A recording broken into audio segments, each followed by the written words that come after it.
Good morning, this is Jack from the Art of Charting.net, and this is the pre-market recording for the morning of Tuesday, the 14th of July. Our disclaimer, we do this for educational purposes only. We're here to share technical analysis with you. We hope you can take some of what we're doing and learn from it, transfer it to your own charts. From not here to issue trading signals. Right, okay, yesterday I was warning in the morning that we might need to go and retest the June high, and we did that, and that's good because that means we haven't got any unfinished business above. So where are we looking at now? Well, I was talking last week about the possibility of forming a head and shoulders at 3106, and we didn't do that. But there's still a possibility that we might. We came back to 3106. That was support. That is still a possible head and shoulder neckline, but but it's just a bigger head and shoulders now.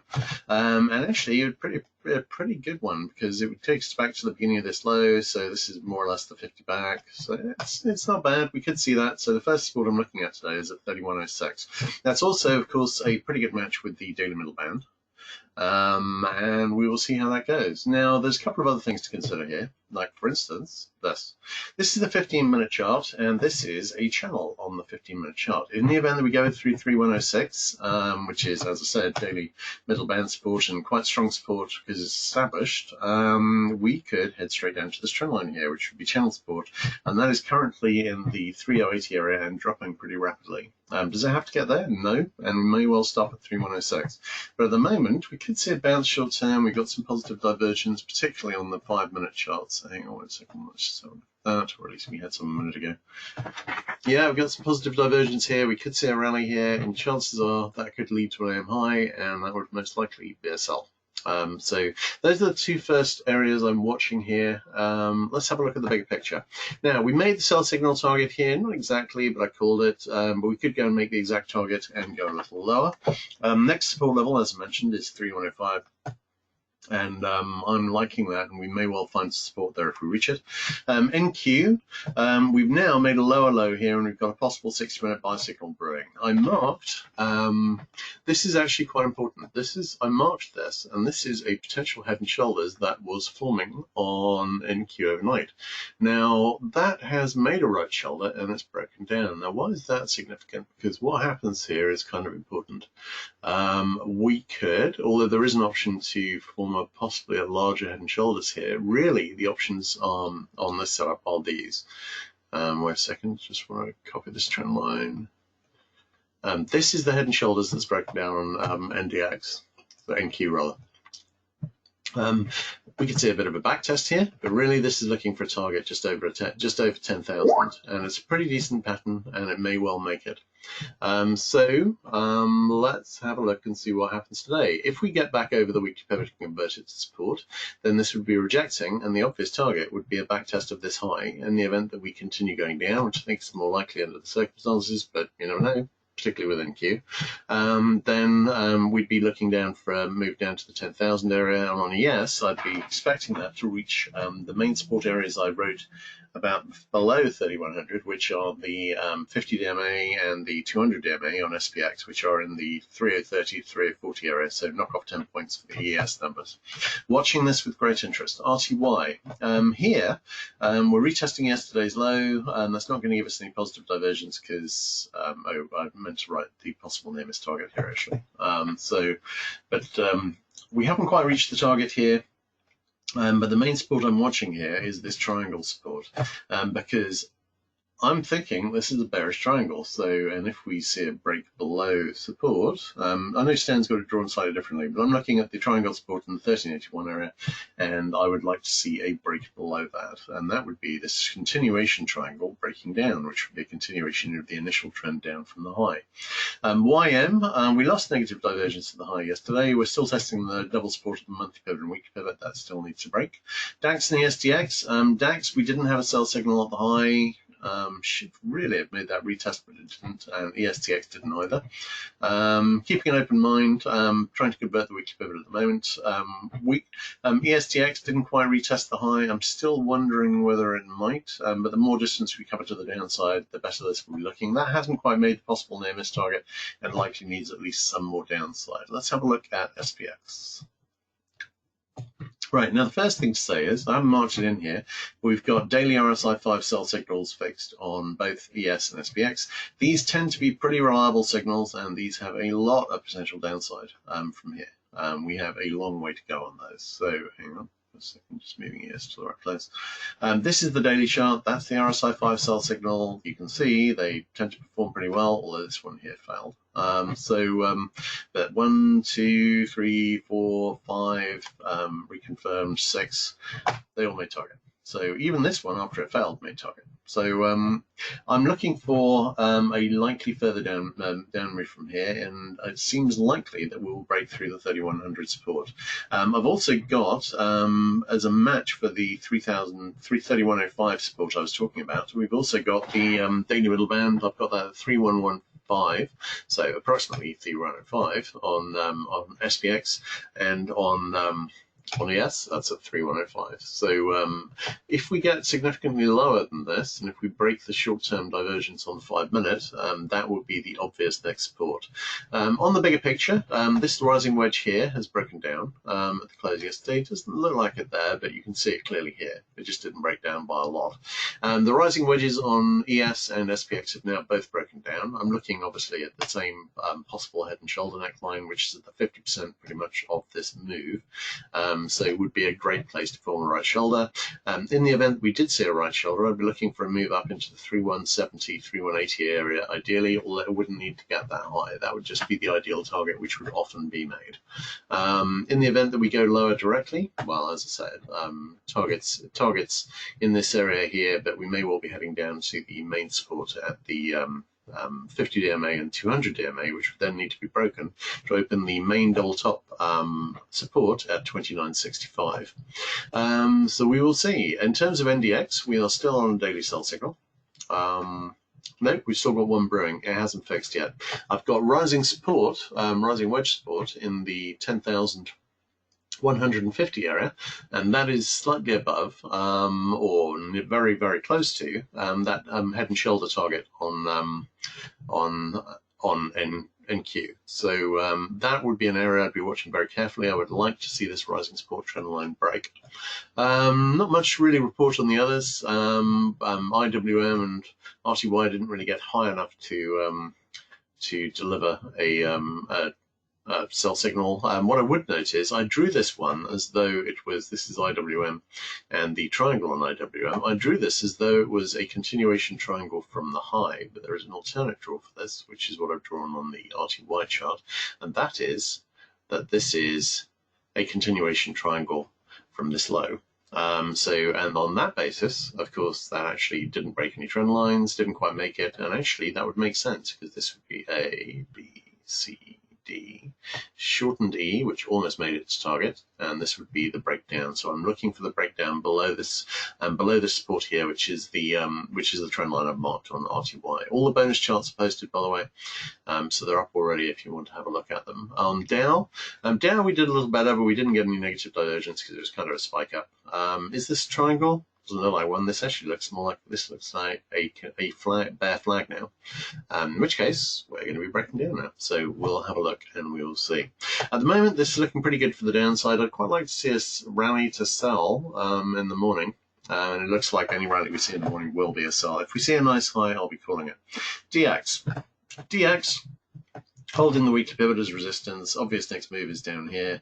There is a case if we break over weekly pivot for maybe possibly seeing a bit more upside, but really it should be heading straight down. ZB.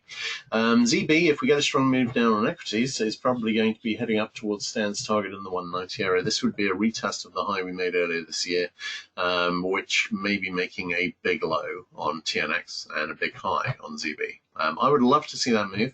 Obviously, it depends where exactly we are on equities, but we're on a promising start for a double top here. It'd be nice to see that continue. CL, but obviously, as always, there are support levels to be broken and held and converted. CL, are we going to see a retest this high? Stan doesn't think so, and at the moment, I'm not seeing much evidence for it either. Break and convert monthly pivot, that opens the downside. We could be forming, in that stage, a bull flag, and ideally, if we were forming a bull flag channel, we'd be heading down to the 36.5 area. NG, this is interesting because I drew in a possible channel support trend line yesterday and we hit it again. And so this is now an established channel. This looks like a bull flag. I'm really liking it as a bull flag. It's got slightly under the 50%. We may be making a low here. I've been talking to Stan about a possible Paragon trade. I'm liking this as long as this doesn't break this flag support. GC. GC. This looks like a bull flag wedge at the moment. This may well be setting up a retest at this high. We could be making a significant high at that retest or slightly above. SI broke the short-term rising support. I'd love to see a retest of this high and set up a possible double top there too. We'll see. HG. HG, no idea what's happening here. Miners are on strike apparently. Frankly, amazed it managed to get up here. Ideally, it would retest. I do have a big resistance trend line from the 2010 high up in this area. I suspect we've hit it, but we haven't had any conviction break over it yet, and hopefully we won't get one and it will start reversing.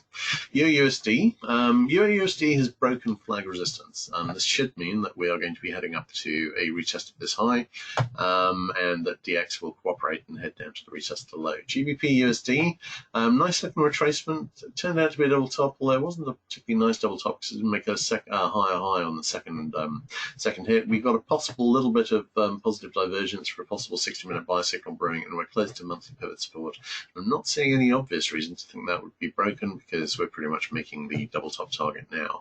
USD/JPY broke resistance here, but I didn't have a matching trend line, so it might need to go a bit higher and then give us a channel or whatever. Because at the moment I haven't really got enough information to give this a support trend line. It may well be if we go a little higher, then that'll become clearer. USD CAD has gone a little higher. Obviously, chances are it's positively correlated with DX, so chances are this is going to be heading lower soon. Australian dollar.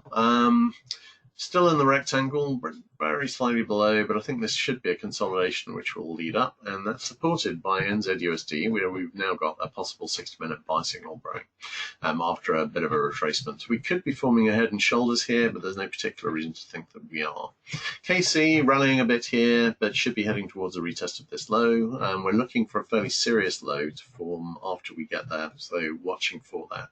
SB has gone lower, and I'm wondering if it might reach this trendline support, which is currently in the 11 area. We could be forming a larger megaphone here, and if we do reach this trend line here, then that would be pretty close to the 50% retracement. We're at 38.2 at the moment. CC could be bottoming action here, but nothing particularly to say that it is. Just bumping along sideways at the moment, waiting for direction. Wheat, we've got a 60-minute sell signal fixed, looking for a retracement here. We've obviously got support of the weekly pivot so far. Wondering if we might see a back test towards the monthly pivot. Corn. Corn looks like a little flag forming, may see a back test of the monthly pivot. That would make a nice looking flag channel. After that, I'd be expecting to see a test of the double top target in the 323 area, and very possibly a retest of this low. Soy. Soy has gone lower, testing the monthly pivot, holding a support so far. Nothing really in terms of divergence, so we'll have to wait and see what happens here. Live cattle still waiting for the retest of this high. Lean hogs still looks like a flag forming, although it's testing the monthly pivot. This is the obvious place for it to reverse if this is a flag forming, so I'm watching this with interest. Something else may be happening here if we break and convert the monthly pivot. Okay, let's have a look at the questions. On the bear triangle on IWM, can one calculate a measured move down? To be honest, I never really use measured moves on triangles because I don't think they're reliable. I would be expecting a significant continuation down, which would at least retest the base of the triangle and might continue lower. The question is whether we would be getting a significant triangle thrust. I don't really use targets for those triangle thrusts. Okay, do I ever use RSI 5 divergence or only RSI 14? I often use RSI 5, and actually one thing I'm looking at on, tend not to use them on futures, but you'll often see me using them on indices and on the daily charts that I post. So, for instance, the RSI 5 sell signals that are fixed on ES and SPX today are the most reliable sell signals on the daily chart, and obviously those are the RSI 5 sell signals. The RSI 14 ones are rarer and don't tend to make targets as reliably as the RSI 5. So RSI 5 and 14, I'm always looking to see which one works better. and I will gravitate towards whichever one is performing better. It's often one or the other, and particularly you'll see on the weekly charts that I'll often be using the RSI 5 ones only, or mainly. Okay, and I often have marked on them which ones work better. Okay, what is the GC support below which you would think that we're breaking down immediately? Well, we could, if we broke down from here, be forming a channel. And that channel could be coming from there. So really on a break below 1785 at the moment, but obviously that's a declining target. I'd be thinking that we might well be breaking down. That would have an obvious target, because that, on that case, I would be looking at the possible head and shoulder necklines, either at 766 or 1754. Yeah, thanks. I was very pleased with that with ES yesterday. That was the nicest trading day in a while. May there be many more like it, because that really rocked. I loved it. It's so I'm hoping if we can actually break the daily middle band, that the market's going to be getting a lot more interesting in the next few days, and that would be very nice indeed. I'm also hoping today we get a nice AM high to sell. That would be great. And I think we've got a decent shot at getting one, although the action is looking very determined to the downside here. It's possible we could just head straight down to 3106 and test that. Okay, any more questions, guys? No, in that case, that's a wrap. I'll be watching the AM high very carefully today if we get one, and watching it. In the event that we get down to 3105, I'll be watching for a low there carefully as well. We could potentially see a move up into the 3170, 3180 area from there, which would be great to trade. So don't get me wrong, I would love to see that. Although there is always a risk when you see that you then go off and retest the high, which would be tedious if we were to see it. But again, not bad to trade. We've done enough damage that would probably be the second high of a double top. It's just that there are better options. So that would be a tedious one to pick. The best one probably would be the head and shoulders from here to take us back through those big support levels with a nice pattern. So I'll be watching that 3105 very carefully. In the event that we break through it, as I said, I'll be watching this channel support. And I've got that currently in about the probably the 3078 area, and declining fairly rapidly. So that's what I would be watching if we get through 3105, because that's a decent looking channel. And that would be the secondary support. All right, guys. Anyway, should be an interesting day. I'll be watching what happens in the AM high all over very carefully. I'll call anything interesting that I see, and I will catch you guys later.